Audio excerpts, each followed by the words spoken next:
మాలిని దేవి multi speciality hospital, Christian పేట, 5వ line, కావలి.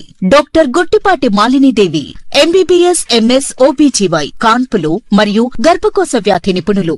మాలిని దేవి multi speciality hospital నందు అందించు వైద్య సేవలు: సాధారణ కాన్పులు, సిజేరియన్లు, లాప్రోస్కోపిక్ ద్వారా గర్భసంచికి సంబంధించిన ఆపరేషన్లు, ట్యూబెక్టమీ, పిల్లలు లేకుండా operation, high risk pregnancy, ectopic pregnancy మరియు గర్భసంచి నీటి బుడగలు, గర్భసంచి జారిన ఆపరేషన్లు, రొమ్ముగడ్డలకు చికిత్స, నెలసరి ఇబ్బందులకు చికిత్స, మెనోపాజ్ సమస్యలకు చికిత్స చేయబడును. స్త్రీలకు సంబంధించిన అన్ని సమస్యలకు చికిత్స చేయబడును. పిల్లలు లేని వారికి ప్రత్యేక చికిత్స కలదు.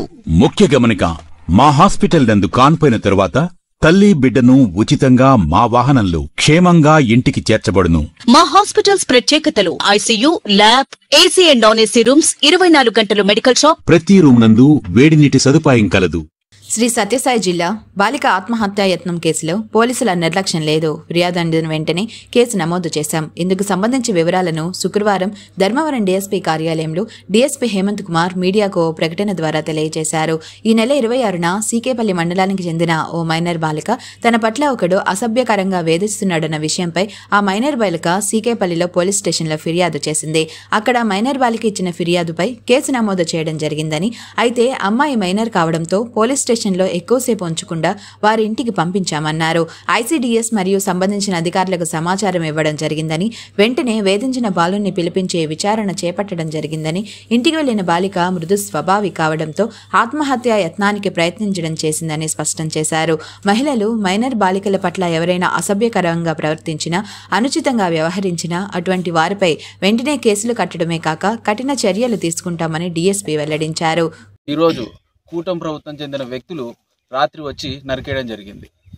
ఈ ప్రభుత్వం వచ్చిన తర్వాత రైతుకు న్యాయం చేయాల్సింది పోయి ప్రతి రైతును హింసించే దగ్గర వరకు వెళ్తున్నారు.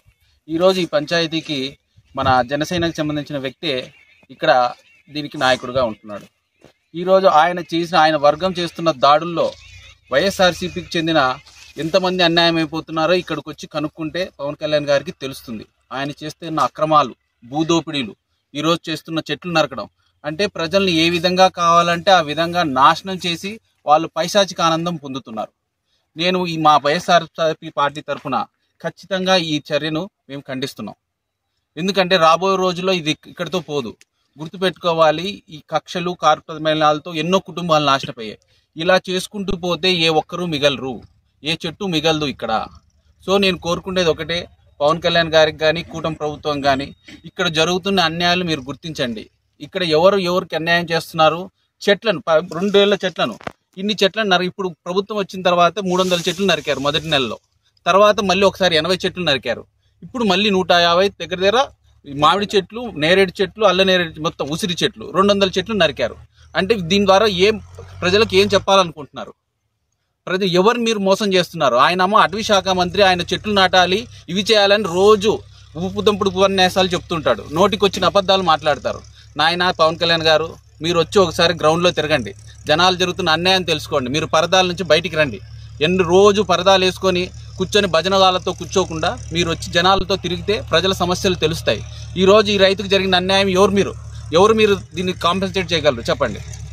రోజు వచ్చి రైతులకు మేము న్యాయం చేస్తున్నాం, ఇది మంచి ప్రభుత్వం, సబ్సిడీ, ఈరోజు ఇన్పుట్ సబ్సిడీ లేదు, ఉన్న చెట్లను మామిడి చెట్లు ఇచ్చేది లేదు, ఉన్నవి నరుక్కుంటూ పోతే ఈరోజు ఈ 2 ఏళ్ల చెట్లు ఎవరు దీనికి బాధ్యత వహిస్తారు?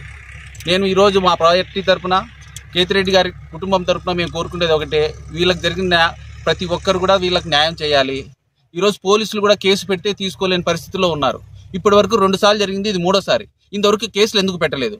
మేము ప్రూఫ్స్తో చూపిస్తున్న చెట్లు నరికితే మేము నరుకుంటారా? ఎవడన్నా ఏ రైతన్నా నీళ్లు పెట్టి పెంచి పోషించిన చెట్టుని ఏ రైతన్నా నరుకుంటాడా? వాడు రైతు అవుతాడా? సో కానీ ఈ ప్రభుత్వంలో మేము పోలీసులు కంప్లైంట్ ఇస్తే మీరే నరుకున్నాను, మా మీదే తప్పుడు ఆరోపణలు, తప్పుడు కేసులు కూడా మా మీదే పెడుతున్నారు. సో మేము అందరినీ కోరుకునేది ఒకటే, ఈరోజు ఈ జరుగుతున్న ప్రతి దానికి మూల్యం చెల్లించుకోవాల్సిన పరిస్థితి మళ్ళీ వస్తుంది. మర్చిపోద్దండి, ఎవరైతే ఇవన్నీ చేస్తున్నారో ప్రతిదానికి మూల్యం చెల్లించుకోవాల్సిన తప్పొస్తుంది. ఎవరైతే మీ వెనకుండి నడిపిస్తున్నారో వాళ్ళకు కూడా ఇదే హెచ్చరిక. ఈ రోజుతో ఇది పోదు. మళ్ళీ అందరు ఇక్కడ ఉండే వాళ్ళే, ఎక్కడికి పోయే వాళ్ళేం కాదు. ఈ రాజకీయాలు ఇక్కడే ఉంటాయి. ఈరోజు మీకుంది, రేపు మాకుంటుంది. అంతేగాని మేము ఎవరు భయపడే వాళ్ళు కాదు. ఇలాంటివి ఏం చేసినా మేము ఖచ్చితంగా వైఎస్ఆర్ పార్టీ రైతులకు అండగా ఉంటుంది, భరోసా కల్పిస్తుంది. వాళ్ళకి ఏ రోజైనా వాళ్ళ కష్టాల్లో మేము తోడుంటామని చెప్పి భరోసా ఇస్తున్నాం. Thank you. Malinidevi multi speciality hospital, Christian పేట, 5వ line, Kavali. Doctor Guttipati Malinidevi, MBBS MS OBGY, కాన్పులు మరియు గర్భకోశ వ్యాధి నిపుణులు. మాలినీదేవి మల్టీ స్పెషాలిటీ హాస్పిటల్ నందు అందించు వైద్య సేవలు: సాధారణ కాన్పులు, సిజేరియన్లు, లాప్రోస్కోపిక్ ద్వారా గర్భసంచికి సంబంధించిన ఆపరేషన్లు, ట్యూబెక్టమీ, పిల్లలు లేకుండా operation, high risk pregnancy, ectopic pregnancy మరియు గర్భసంచి నీటి బుడగలు, గర్భసంచి జారిన ఆపరేషన్లు, రొమ్ముగడ్డలకు చికిత్స, నెలసరి ఇబ్బందులకు చికిత్స, మెనోపాజ్ సమస్యలకు చికిత్స చేయబడును. స్త్రీలకు సంబంధించిన అన్ని సమస్యలకు చికిత్స చేయబడును. పిల్లలు లేని వారికి ప్రత్యేక చికిత్స కలదు. ముఖ్య గమనిక: మా హాస్పిటల్ నందు కాన్పోయిన తరువాత తల్లి బిడ్డను ఉచితంగా మా వాహనంలో క్షేమంగా ఇంటికి చేర్చబడును. మా హాస్పిటల్స్ ప్రత్యేకతలు: ICU, lab, AC and non AC rooms, 24 గంటలు మెడికల్ షాప్, ప్రతి రూమ్ నందు వేడి నీటి సదుపాయం కలదు.